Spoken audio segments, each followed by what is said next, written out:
чуулганд маань 400 гаруй залуучууд 90 гаруй иргэн нийгмийн залуучууд болоод 18 аймгийн төлөөлөл болсон залуучууд маань хүрэлцэн ирж төрийн байгууллага, олон улсын байгууллага, хувийн хөвшлийн гээд маш олон залууч төлөөлөд бидний өдөр асуудал, бэрхшээл, ололт амжилт, цаашдын гарах арга шийдвэр замуудаа хамтаа хэлэлцгээд бид өнөөдөр ирсэнд маш их таатай байна. 2016 оны 8 сарын 25-нд соёл урлагийн сургуулийн оюутны театр 8 сарын 25-нд залуучууд иргэн нийгмийн 2 дугаар чуулга маань нийт 380 гаруй залуучтайгаа өрнөсөн байгаа. Тэр залуучууд оролцоо өөрчлөлтсөн сэдвүүд явагдсан. 16 оны чуулганы нэг авгаштай болоод нэг онцлог төлөвлөсөөр бид нэр залуучууд иргэн нийгмийн байгууллагын тухаглыг бид гаргаж ирсэн байна. Тэгэхээр бид юу гэж гаргаж ирсэн бэ? Зарчмын маш олон зүйлийг залуучууд маань санаалж гаргаж ирсэн. Жишээлх юм бол нийт залуучдын хашиг нийт хүн тавина, хүний эрхийг дээдлэн, ил тод байна, эрх мэдлийн хувьд, түншлэлийн хувьд байна гэсэн ийм зарчмуудыг гаргаж иж тэрийг бид нэр илүү яг чуулган дээрээ илүү баримтлах, орцогч нар болоо итгэл панелын бусад хүмүүсийн илүү яг хүний эрхийг дээдлсэн, бусдын ялгаатай байдлыг хүлээмжшүүлсэн, залуучдын эрх ашиг нэмэлт тавих гэсэн энэ зарчмуудыг бид нэр чуулган дээр илүү баримтладаг.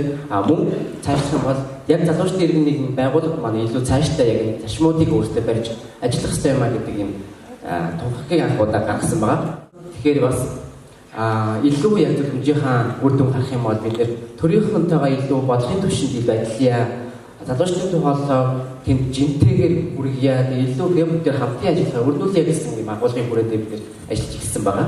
Нийлсэндээ дурдсан юм уу адил зөвхөнжийнхэн мөрөөр бид залуучдын хөгжлийг дэмжих тухай хуулиуд Монголын залуучдын эвслийн нийт 30 гаруй байгууллагууд маань тэр тухайн хуулийг хилцүүлэхэд орж саналаа өгч удаа тараад саналаа өгч хамтран ажиллаж үз бодлоо илэрхийлж маш олон залуучдын төлөөлөл болсон хэмжээр гээд үндэсний зөв LGBT бэлгийн цөөхний асуудал, эмэгтэйчүүд, эрэгтэйчүүдийн асуудал гээд маш олон төлөөллийн залуучдын дуу хоолой тэнд өргөсөн байна. Залуучдын иргэн нийгмийн 3 дугаар чуулганы өргөсөн хилцүүлгийг залууч хөгжлийн төвтэй 11 аймагуудаар бид нэр явж 3 сараас хойш бүхэл ажлаа энэ чуулганыг эхлүүлсэн. Тэрний үрдэн яг залуучдын эрсдлийн гишүүн байгууллагын нийт 10 гаруй цайнууд залуучууд маань 11 аймагаар яваад өргөсөн хилцүүл залуучдын оролцоо ба турш сэдвээр өргөсөн хилцүүлгийг өргүүлсэн.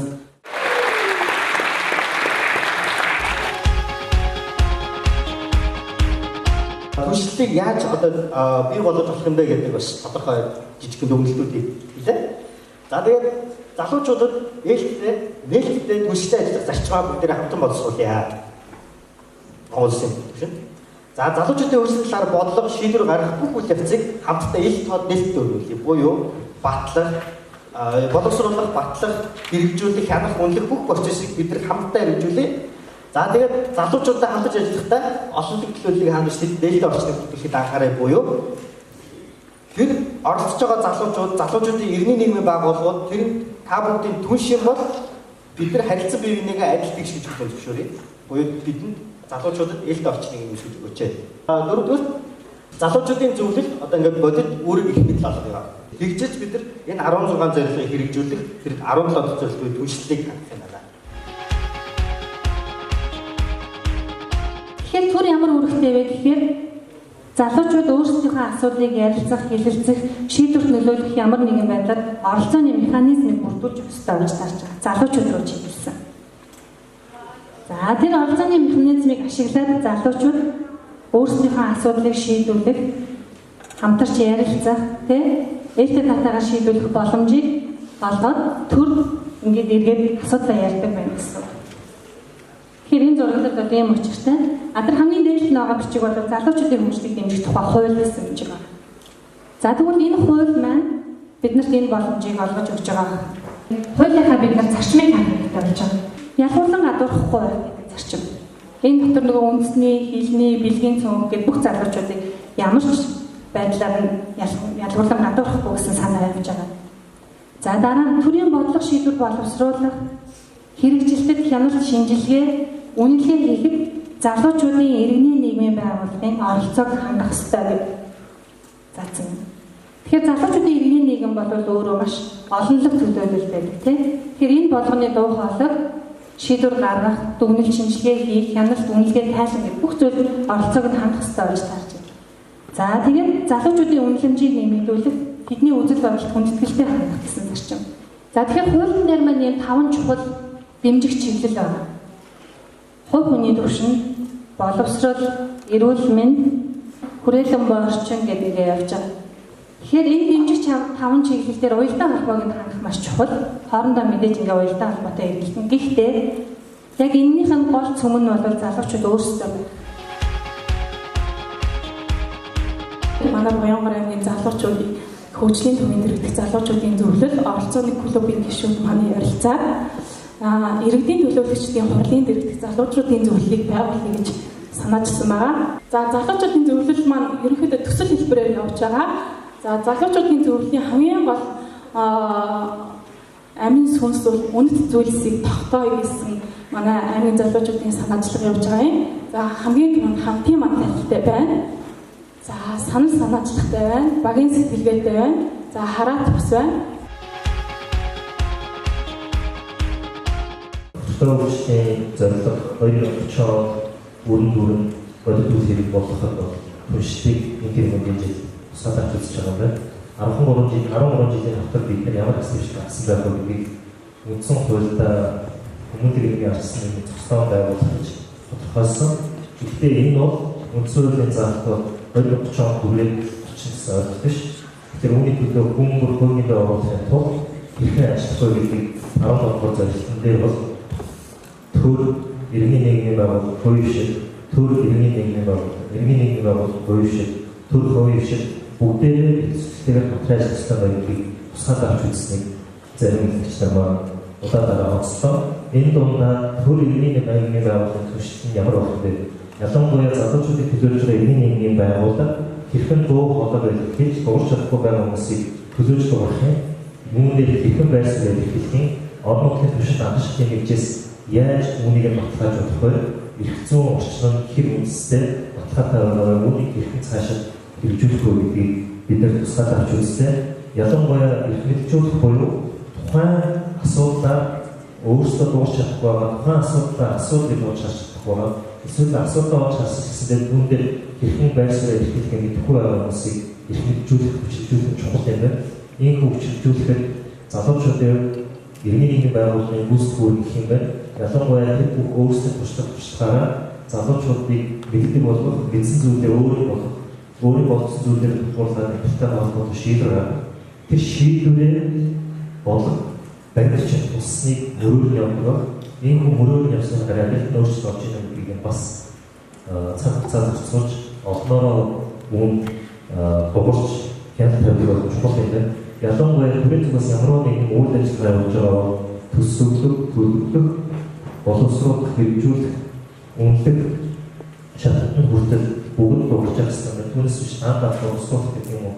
Даангаа хэрэгжүүлэлтийн шалтгаан юм. Эсвэл дуусны дараа үнэлэх бол чухал ашиг бүгдээ биш юм байна гэдгийг онцлоо. Ийм бүх нийгэм ихтэй байрсаар илэрхийлж оролцохдоо бидний зүгээс энэ бүр анхаарах зүйл маань юу юм бэ гэхээр тодорхой хуулиар хамгаалагдсан, хуулиар баталгаажсан механизм хэрэгтэй байна. Энэ механизмыг бий болгохдоо тухайн нэг амьдарч байгаа залуучуудын төлөвлөлтийг бүр дөрөв хангах ёстой байна. Цаашдаа үндэсний хэмжээнд, орон нутгийн хэмжээнд хаш хэмжээтэй байгаа хүмүүсээс гадна олон улсад Монголын залуучуудын төлөвлөлт түүний хэсэгтээ оролцох чухал юм байна. Харин хоорондоо мэдээллийн агуулгын зөв заа гэж гаргах юм бол үүнийг мэдээлэл солилцох, талбар мэдээллийн сангаар мөн хоорондоо туршлага солилцох байдлаар үүнийг даван болох боломжтой гэдэг санааг ярьж бодлоо.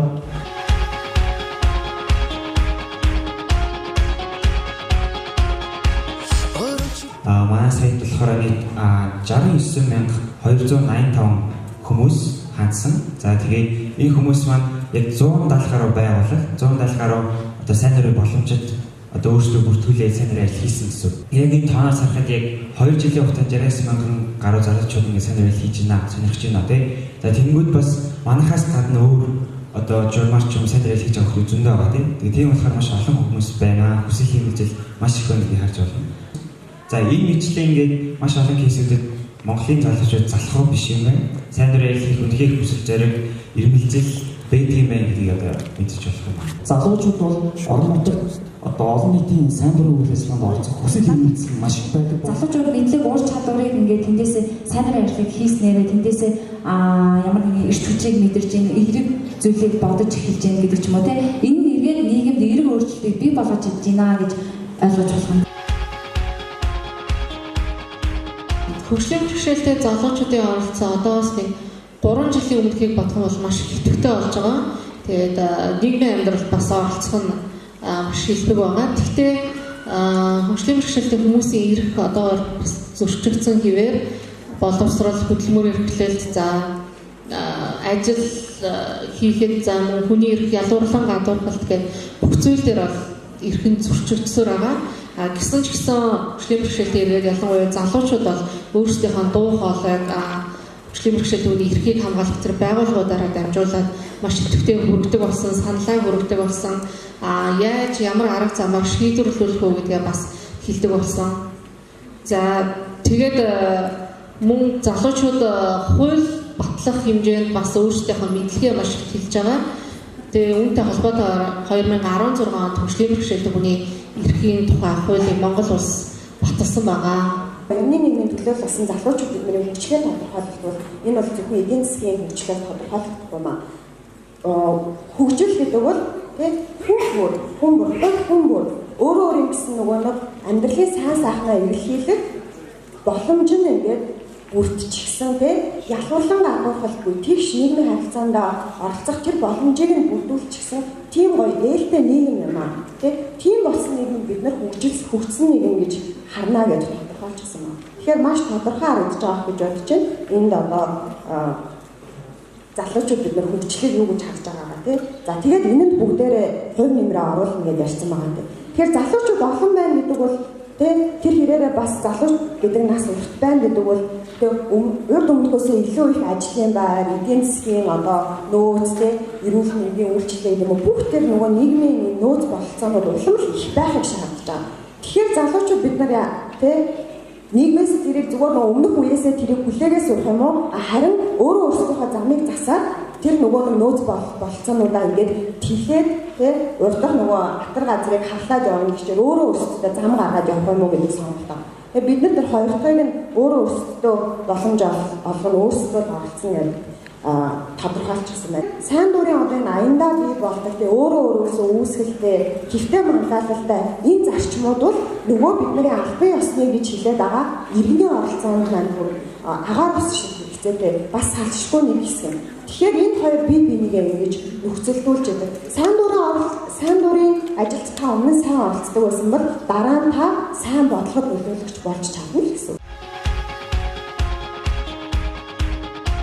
Залуучдын хөгжлийг дэмжих тухай хуулинд одоо залуучдын оролцооны бас тогтолцоо механизмуудыг бол үндэсний хэмжээнд хуульчилж өгсөн байгаа. Тэгээд хууль бол мэдээж одоогийн байдлаар бол маш ерөнхий тийм байгаа. Тэгээд залуучдын иргэний нийгмийн чуулганаас гарах уу энэ хүү одоо зөвлөмжөөр цааш нь одоо хэрвээ уламжлагдаад тэгээд жишээ нь залуучдын иргэний нийгмийн байгууллагуудад хамтарч ажиллаад яг энэ хүү тэрхүү нөгөө бүтцийг механизмыг илүү одоо үр дүнтэй бодит оролцооны тогтолцоо болгоход нь бас одоо ингээд төрийн байгууллагуудыг тэр шийдвэр гаргах тухайн одоо шийдвэр гаргагч нарыг бас хамтарч ажилласаа гэж бас одоо залуучдын иргэний нийгмийн оролцогчид бид бол одоо хүсэж байгаа. Хөгжлийн бэрхшээлтэй хүний эрхийн тухай хууль батлагдаад 1 жил гарсан болж байна. Яг энэхүү хууль нь болохоор хөгжлийн бэрхшээлтэй хүмүүсийн эрхийг хангах, за нийгэмд бусдтай адилхан эрхтгийгш оролцоход одоо чиглэгдсэн тийм зорилттой хууль байгаа. Тэгээд энэхүү хууль одоо хэрэгжиж эхэлснээр хөгжлийн бэрхшээлтэй хүмүүсийн сурч боловсрох эрх, за хөдөлмөр эрхлэх, эрүүл мэнд, за тэгээ ялгуурлан гадуурхалт гэдэг зүйлүүдийг бол энэ хуулиар бол хуульчилж өгсөн байгаа. Энэ чуулганы одоо онцлог бол залуучуудын дуу хоолойг нэгтгээд одоо залуучуудыг одоо нийгмийн аливаа асуудлыг шийдвэрлэхэд шийдвэрлэх арга замыг боловсруулахад залуучуудын одоо боломжтой механизм юу байна вэ? Ямар арга замаар оролцох вэ гэсэн ийм зүйлийг ярьж байгаад бид их баяртай байна.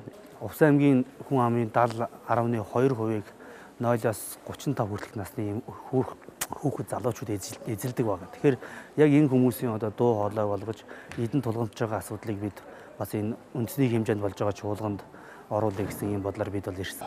залуучуудын чуулган бол залуу хүн бүрт хамааралтай асуудлыг ярьдаг учраас залуучуудын чуулганд хүн бүр идэвх чармайлтай оролцоосоо гэж би боддог.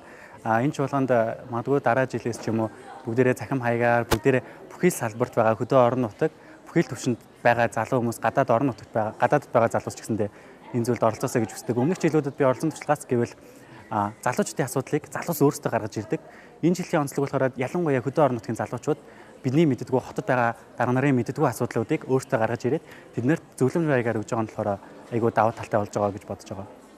Яг чуулган эхлээд төгсөх үед болохоор маш тийм урам зориг авдаг, маш олон шин сэтлүүд төрдөг.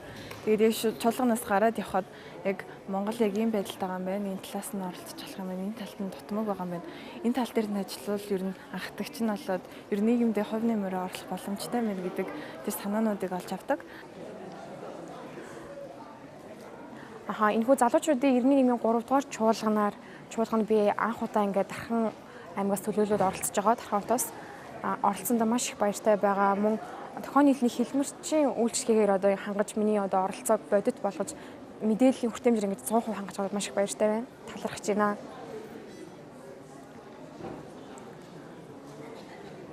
Энэхүү хэлэлцүүлгэн дээр одоо ярьж байгаа асуудал болон шийдэл гаргалгаанууд бол үнэхээр одоо яг хөрсийн бэрхшээлээ тэр дундаас сонсголгүй одоо залуучуудад хэрэгтэй маш мэдээллүүдийг бий олж авлаа. Тэр нөө бодит одоо тэр өөрсдийнхөө дуу хоолойгоо илэрхийлэх тэр чөлөөт одоо орон зайг хөрсийн бэрхшээлтэй одоо залуучуудын боломжийг олоход энэ хэлэлцүүлгээр дамжуулж маш олон нөлөөллийн ажлуудыг хийх одоо имлэг болон төрийн одоо үйлчлэгээний байгууллагууд болон байгууллагуудаар дамжуулан одоо шийдвэр гаргах тэр бодлогын түвшинд мөн дэд бүтцийн асуудалд бол нөлөөллийн одоо өөрчлөлт хийх тэр том одоо алхмуудыг хийх байхаа гэж бодож байна.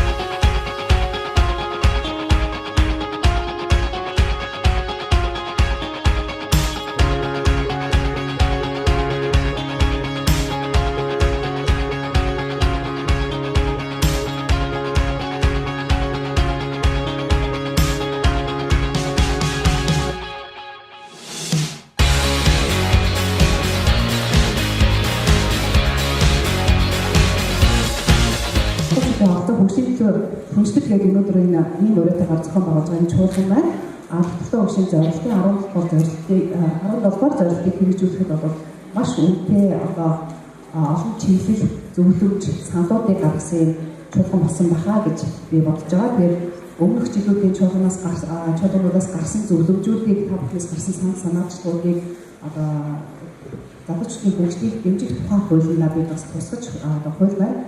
Сая 5 сарын 18-нд батлагдаж 18 оны 1 сарын 1-ээс хэрэгжиж эхлэх байж байгаа. Тэгэхээр одоо та бүхний өмнөд ингэж чуулж байгаа үйл ажиллагаа бол тодорхой бас үр дүнтэй бас үр дүнгээ үзэж байгаа олон одоо үйл ажиллагаануудыг бий болгож байгаа. Үр дүн чинь бас тодорхой хэмжээнд одоо төр засгийн төвшөнд гарч байгаа шүү гэдгийг бас та бүхэнд хэлхийг хүсэж байна. За өнөөдөр ингэж манай залуучууд тэгээд залуучуудын хөгжлийн чиглэлээр үйл ажиллагаа явуулж байгаа төрийн бус байгууллагууд эвлэлт нийтээр Монголын залуучуудын эвсэл бусад төрийн бус байгууллагатай хамтраад ирээдүйн Монгол залуугийн хөгжлийн төлөө санал бодлого нэгтгээд энийгээ зөвлөмж болгоод төрийн байгууллагуудад удирдлагуудад уламжлаж байгаа гэж сайхан арга зохион байгуулж байна. Бид залуучуудаа өргөж дэмжихийн төлөө байна. Бид иргэний нийгмийн төлөөллийг өргөж дэмжиж бидний маань төлөвшөө буцаад улс эх орн маань хөгжинэ гэдэг үндсэн тийм ойлголттой та бүхэнтэй бид нар төр гэдэг утгаас биш адилхан залуучууд гэдэг утгаас хандаж ажиллах хэрэгтэй байна. 18 оны 1 сарын 1-ээс залуучуудын өршлөлт дэмжих тухай хууль маань хэрэгжиж эхэлж байгаа. Энэ хуулийн хүрээнд сая манай СУГ-ийн өдөртөж явуулсан одоо түншлэлийн хэлцүүлэлтээр хүрсэн бүх одоо тааны санаачлалууд яг энэ 21 он 9 бүр одоо байгууллага залуучуудын өршлөлийн төвлөрөөр дамжуулж явах болно. Төр за манай хөдөлмөр нийгмийн хамгааллын яамнаас ч манай агентлагийн зүгээс ч гэсэн таадныг байнга сонсож байх болно. Асуудал гарвал зайлшгүй нээлттэй бид сонсож байх болно.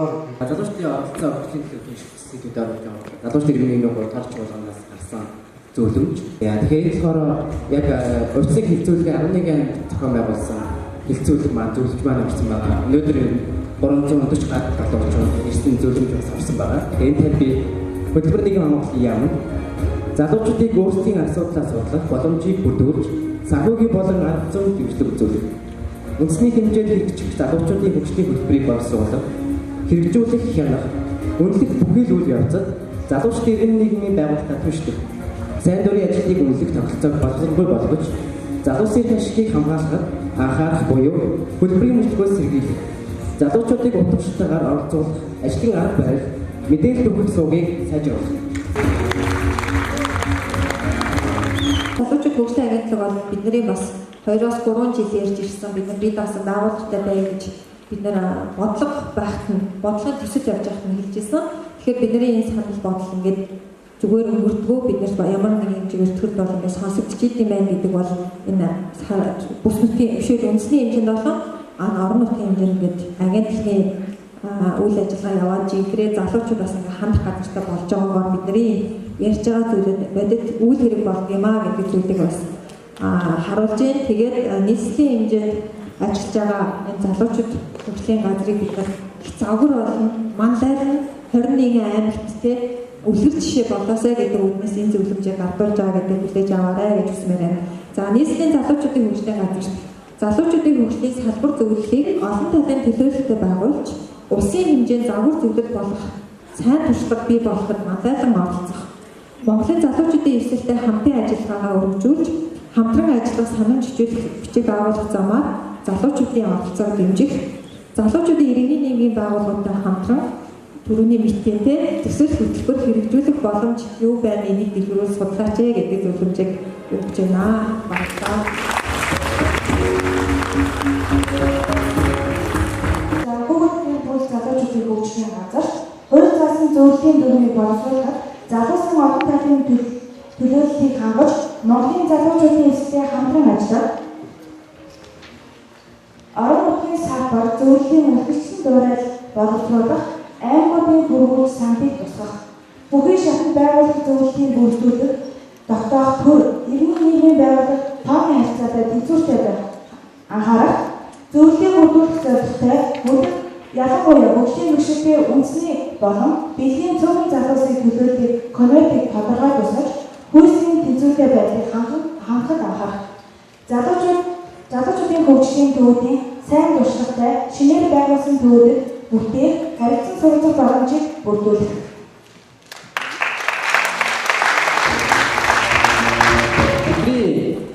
Өглөө 9-нд орж ирсэн бол 8 гүшт орж ирсэн бол нэг бид 18 цаг өнгөрсөн байна. Энэ хугацаанд харах юм бол бид нар залуучдын бод оролцооны хэрэгцэн орчин буюу олон улсын түвшин, үндэсний түвшин ямар байдгийг залуучд оролцох тэгээ ялангуяа төрийн хэмжээнд түншлэг ёстой юм байна гэдэг талаар бид хоорондоо ярилцгаасан. Ялангуяа олон улсын бичиг баримт дээр залуучууд түншлэлийн хамгийн гол субъект юм а гэдгийг илэрхийлсэн байгаа гэдгийг энэ илтгэрлүүдээр үндсэн илтгэл болоод хэлцүүлдэ орж харсан. Тиймээс бид нар оролцох хэрэгтэй байна, бид оролцох хэрэг байгаа юм байна. Ялангуяа бид нар дотор хөгжлийн зорилгыг бид нар биелүүлэхэд хамгийн гол хүчин зүйл хамгийн гол том субъект юм байна гэдгийг олж харсан. Тиймээс бүгдээрээ дотор хөгжлийн зорилгыг биелүүлэхэд та бүхний оролцох хамгаас чухал юм а гэдэг илтгэлүүд бусад хэлцүүлэлт оролцогч нарын ярианаас бид нар их хэсгээр сонсч байгаа байна. За, эргээд харах юм бол бидний зүйл болохоор ялангуяа энийг хөгжлийг бий болох, түншлийг хамтдаа бий болгоход түншлийг бэхжүүлэхэд дотор хөгжлийн зорилгыг хэрэгжүүлэхэд мэдээ залуучуудаар магадгүй сайн дурын ажил хийж байгаа залуучуудын үйлчлэгийг доктортой болгох, мөн баталгаажуулах, сайн дурын ажилтнаа илүү бусдад түгээх, тэгээ нэр хүндийг өсгөх, тэгээд илүү энийг төрийн хувьд илүү механизм руу авч үзэх гэсэн талаар бид ярьцгаасан. Энд бас маш таалагдсан сэдв байсан. Ягаад гэвэл би бас сайн дурын ажлыг 9 жилээс өмнө бас хийж байгаа учраас бас нэг гайхалтай сэдв байсан. Тэгэхээр бид нар бол сайн дурын ажлыг яг баталгаатай тэгээд илүү нэр хүндтэй авч явсан ийм гайхалтай зүйлүүдийг ярьцгаасан байна. За сайн дурын ажлаас үүдэлтэйгээр бид нэр эргээ харах юм бол тэгвэл сайн дурын ажил хийхэд маш олон талын төлөөлөл өгөө маш олон салбарт бид нар явах боломжтой юм байна. Иргэний хувьд сайн дурын ажил, техник хүн, оюутан залуус, магадгүй тэрнийхэн нөлөөллийн ажиллаар байж болно.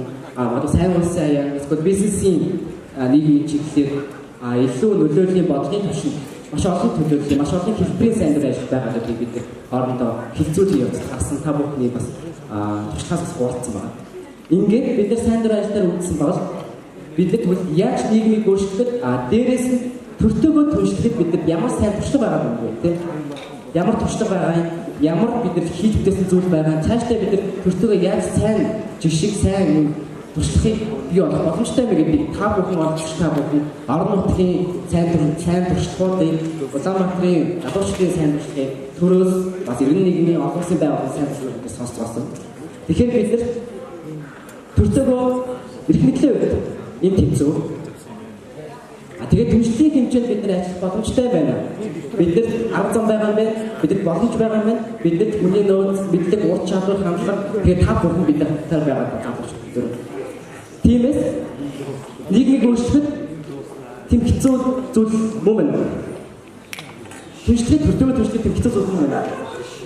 Биш үү? Бид нар туршлага байгаа. Хийж байгаа ажил маань хамтарч ажиллаж байна. Тэгэхээр энэ бол бидний хамгийн том залуучдын хүсэж байгаа зүйлүүдийн нэг гэж олж харах боломжтой байна. За тэгэхээр өнөөдөр залуучдын иргэнийн 3 дахь чуулган зөвлөмжөө сая шийдвэр гаргах төвчний хүмүүс удаа залуучдын чиглэлээр явуулдаг холбогдох газар яамнуудад гардуулсан байна. Ирэх жилийн залуучдын иргэний нийгмийн 4-р чуулган дээр бид бүгдээ энэ цаг мөчид цуглахад 3-р чуулганаас гарсан зөвлөмжийн мөрөөр бид юу хийсэн бэ? Монголын залуучдын эвсэл түүний гишүүн байгууллагууд мөн бусад аймгийн иргэн нийгмийн байгууллагууд, төрийн байгууллагууд тэгээд та бүхний сууж байгаа залуучууд бид нар хамтдаа бүгд юу хийсэн бэ гэдгийг эргээд харахад өгнөх цаг мөч удахгүй байна. Тиймээс бүгдээрээ залуучдын иргэн нийгмийн 3-р чуулганы зөвлөмжийг хэрэгжүүлэхэд тэний чуулганы мөрөөр бүгдээр явхад бүгдээр хамтдаа бүгдээр явцгаая. Энэ үйлдэлээс Монголын залуучдын эвсэлд илүү бас хичээнгүйлэн гишүүн байгууллагатайгаа болон төрийн байгууллагатайгаа илүү түншлэлийн хэмжээнд хамтран ажиллаж та бүхнийхээ бас мэдээлэлээр хангаж хамтдаа цаг хугацаа мөчтөө бүгдээр хамтдаа ажиллаа хийхин ерөөлөг дэвшүүлдэг. Ингээд залуучдын оролцоо хөгжлөлтөг гэсэн урайтай сэдвүүдээр бүгдээр иргэн нийгмийн 3-р чуулган амжилттай хэлцүүлж амжилттай өнөж дуустаа. Хүрлцэн ирсч өөрсдийнхөө үнэтэй дуу хоолой үнэтэй ур чадвар мэдлэг хандлага хавтах хуваалцах бүхэнд маш их